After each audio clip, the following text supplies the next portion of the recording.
பழைய 500 மற்றும் 1000 ரூபாய் நோட்டுகள் செல்லாது என்ற அறிவிப்பை தொடர்ந்து வங்கிகளில் இருந்து புதிய ரூபாய் தாள்களை பெற கூட்டம் தொடர்ந்து அலைமோதி வருகிறது. சென்னை கோபாலபுரத்தில் SBI வங்கி கிளையில் இருக்கும் நமது செய்தியாளர் சஞ்சீவிடம் கூடுதல் தகவல்களை கேட்கலாம்.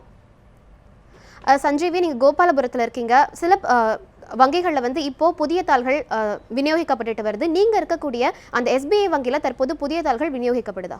அனிதா, சென்னை கோபாலபுரத்தில் இருக்கக்கூடிய SBI வங்கியில் தற்போது நான் நின்று கொண்டிருக்கிறோம். அனைத்து வங்கியையும் போலவே இந்த வங்கியிலும் இன்று காலை முதலே பார்த்தோம் என்றால் தொடர்ந்து பெரிய வரிசையில் மக்கள் நின்று வருகின்றனர். குறிப்பாக ஒரு நபர் உள்ளே சென்று அந்த புதிய தாளை வாங்கி வருவதற்காக கிட்டத்தட்ட 1 மணி நேரம் ஆகுவதாக இங்கு இருக்கக்கூடிய மக்கள் தெரிவிக்கின்றனர். குறிப்பாக இந்த SBI வங்கி, இந்தியன் வங்கி, அதே போல கனரா வங்கி உள்ளிட்ட நேஷனலைஸ் பேங்க், அதாவது தேசியமயமாக்கப்பட்ட வங்கிகளில் இது போல நோட்டுகளை மாற்றுவதற்காக மக்களின் கூட்டம் அலைமோதி கொண்டிருக்கிறது.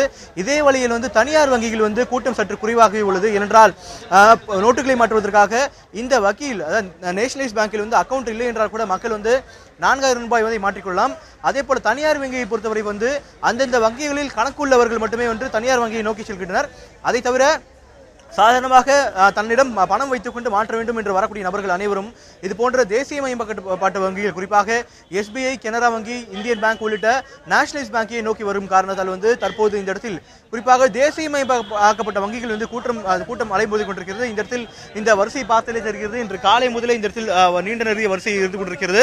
அதே போல ஒவ்வொரு வரிசையும் பொறுத்தவரை பார்த்தோம்னா கூட இந்த வங்கியில் அக்கௌண்ட் ஹோல்டர்ஸாக இருக்கக்கூடிய கணக்கு வைத்திருப்பவர்களும் அதே போல கணக்கு இல்லாதவர்களுக்கும் தனித்தனி வரிசையாக வைக்கப்பட்டுள்ளது. அதே போல அக்கௌண்ட் இல்லாதவர்களுக்கு அதிகபட்சமாக 4000 ரூபாயும் அக்கௌண்ட் உள்ளவர்களுக்கு 10,000 ரூபாய் என வழங்கப்படுகிறது. அதே போல டெபாசிட்களை பொறுத்தவரை பார்த்தோம் என்றால் அதிகபட்சமாக எவ்வளவு வேணா டெபாசிட் செய்யலாம். இந்நிலையில் ஒட்டுமொத்தமாக பார்க்கும்போது சென்னை முழுவதும் இருக்கக்கூடிய வங்கிகளின் தற்போது நிலை இதுதான். அனிதா.